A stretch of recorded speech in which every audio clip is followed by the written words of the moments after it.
है हमारे साथ इस वक्त पीपल्स डेमोक्रेटिक पार्टी के तर्जुमान डॉक्टर हरबख्श सिंह साहब भी ज्वाइन किए हुए, क्योंकि जम्मू कश्मीर हुकूमत ने बढ़ती अमल को फास्ट ट्रैक बुनियादों पर सरअंजाम देने के लिए नए खसूसी रूल 2020 को मंजूरी दे दी है। और ये मंजूरी लेफ्टिनेंट गवर्नर गिरीश चंद्र मुर्मू की सदारत में मुनक्किदा होने वाली इंतजामी काउंसिल की मीटिंग में दे दी गई है।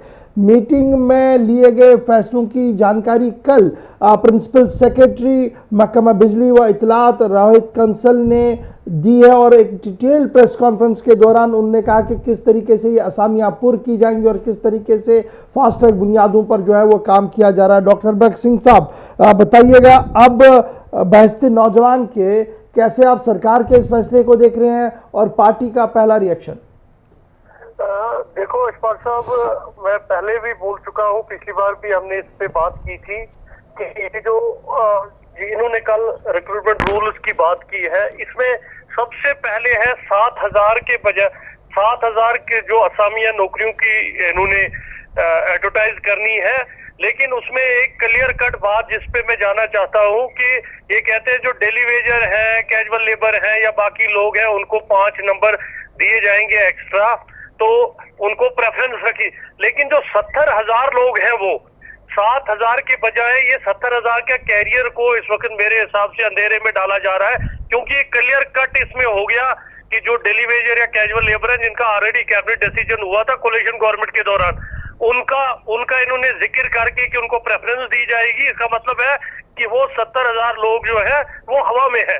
और अगर आप 7,000 को एडजस्ट करोगे और 70,000 को का जो कैरियर है उसको खत्म करोगे, ये एक बड़ी शर्मनाक बात है। लेकिन खत्म कहाँ पे हो रहा है डॉक्टर साहब? खत्म कहाँ पे हो रहा है? कौन सा ऑर्डर है जो उनकी नौकरियों को खत्म कर रहा है? अशफाक साहब, जब आप कहते हैं, जब इस ऑर्डर में लिखा जा रहा है कि कैजुअल लेबर और डेली वेजर को जो ऑलरेडी 5 साल कर चुके हैं उनको 5 नंबर की प्रेफरेंस मिलेगी, तो ये ऑर्डर जो है खुद ही बताता है कि वो लोग जो है उनके कैरियर के बारे में कोई बात नहीं होगी।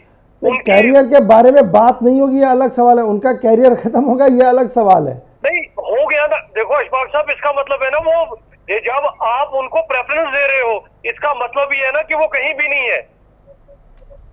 देखो ये तो कल दूसरी बात रही जो अभी एक और चीज कही इन्होंने कि इसमें रिटन टेस्ट है।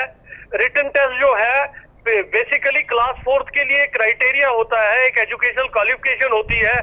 पीएचडी वाला भी करेगा अप्लाई और 10th वाला भी अप्लाई करेगा।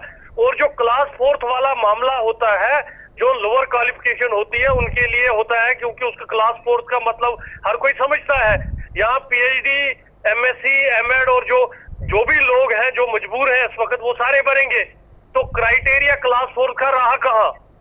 और दूसरी बात है जो ये बार बार कहा जाता है विडोज को प्रेफरेंस दी जाएगी, उसको दी जाएगी, तो ये वही हो गया, फिर वो सोशल वेलफेयर वाला महकमा ही हो गया।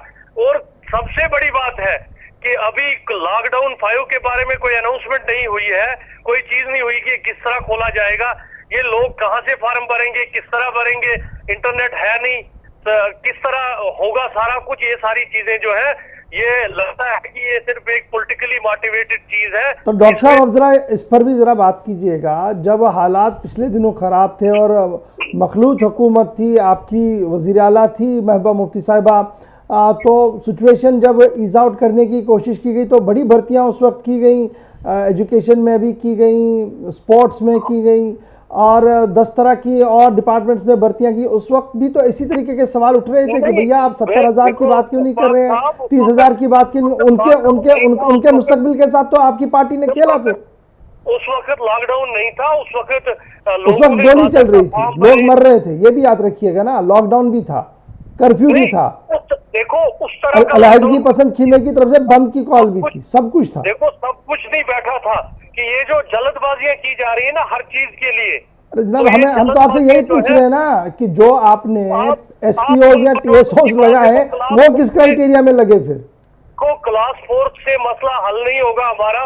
ये जो आपको पता, हजारों लोग हैं, वेल क्वालिफाइड लोग, प्रोफेशनल लोग, डॉक्टर, इंजीनियर, एग्रीकल्चर ग्रेजुएट्स, बाकी लोग हैं, तो वो क्लास 4 के लिए अप्लाई नहीं करेंगे ना। अरे देखो, डॉक्टर साहब मुझे ये बताइए ना, दूसरा कोई काम करे तो आप सवाल उठाते हैं। हमने आपके ऊपर एक सवाल उठाया आपकी पार्टी पर कि जब आपने पीएसओज लगाए, एसपीओज लगाए, वो किस क्राइटेरिया में लगे? वो तो किसी को पता भी नहीं लगा, वो तो बाद में लगा पता कि जब लोग 2-2 महीने नौकरियां कर रहे थे, पता लगा कि जनाब ये तो लगा था क्योंकि ये इस पार्टी से बिलोंग कर रहा था। उसको नहीं, ऐसी कोई बात नहीं है। बिल्कुल सही है। उसमें पब्लिक के लिए पूरा जो नोटिफिकेशन निकली है, जिसे अप्लाई किया, अप्लाई बेसिस पे हुआ, ऐसा तो कुछ यहाँ पर नहीं भी तो अप्लाई बेसिस है। अगर ऐसा कुछ था और ऐसी कोई बात है तो उसमें तो गवर्नमेंट को देखना होगा कि अगर ऐसा कोई हुआ है। ऐसा कोई बात नहीं है कि हमारे सिर्फ वर्कर लगे हैं या हमारे लोग लगे हैं। मुझे तो ऐसी कोई khadi village and industrial board आपके सामने है ना, एक ही इंक्वायरी की थी, आप ही की सरकार ने इंक्वायरी इनिशिएट की थी और बाद में निकला क्या सबके सामने है? नहीं, देखो की ना, हमारी सरकार ने इंक्वायरी तो इनिशिएट की। इंक्वायरी इसलिए इनिशिएट की क्योंकि लोगों ने कहा कि हम सड़क पे आएंगे। कदम है ना, वो तो खुशाइंद कदम है कि हमने कम से कम अपनी सरकार में ही इंक्वायरी इनिशिएट की। चलिए, बहुत शुक्रिया डॉक्टर साहब हमारे साथ ज्वाइन करने के लिए। बात नौजवानों की हो रही है, जहां पर सरकार का ये फैसला है कि जनाब हम तो नौकरियां देंगे, इसके लिए 2020 का एक रद्दअमल है, उसको परसुएंट फॉलो जो है वो किया जा रहा है।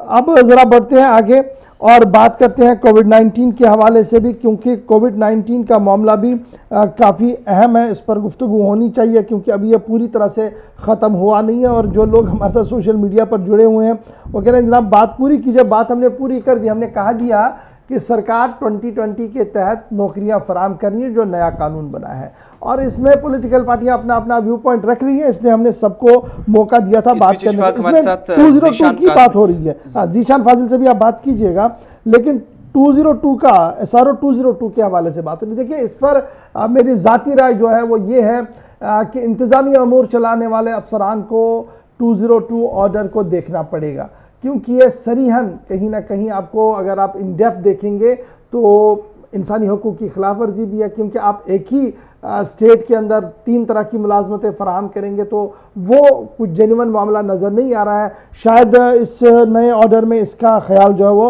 रखा जाएगा। जी आसिफ, इस वक्त हमारे साथ सैयद ज़ीशान काज़मी है, जो कि प्रेसिडेंट है हक इंसाफ काउंसिल के, और लगातार नौकरियों को लेकर या नौजवानों को लेकर आवाज़ अपनी उठाते रहे हैं। ज़ीशान, बहुत शुक्रिया ज्वाइन करने के लिए। सलाम जेके प्रोग्राम में बहुत बहुत स्वागत है आपका। ये बताइएगा कि किस तरीके से आप इस वक्त जम्मू कश्मीर एडमिनिस्ट्रेशन के इस फैसले को देखते हैं, नई नौकरियां, और इस बीच जहां पहले ही नौजवानों की एक बड़ी तादाद इस इंतजार में थी कि शायद जो गवर्नर सत्यपाल मलिक साहब ने कहा था 5 अगस्त के बाद, उसका जब इंतजार हो रहा था, लेकिन अब जो फैसला जो कल स्टेट एडमिनिस्ट्रेटिव काउंसिल की मीटिंग में लिया गया, किस तरीके से आप देखते हैं एक यूथ लीडर होने के नाते, एक जम्मू कश्मीर का एक शहरी होने के नाते? आसिफ भाई, सबसे पहले तो मैं गुलिस्तान न्यूज का शुक्रिया अदा करता हूं कि आप वक्तन फवक्तन नौजवानों की आवाज जो है अपने सलाम जेके प्रोग्राम से उजागर करते हैं।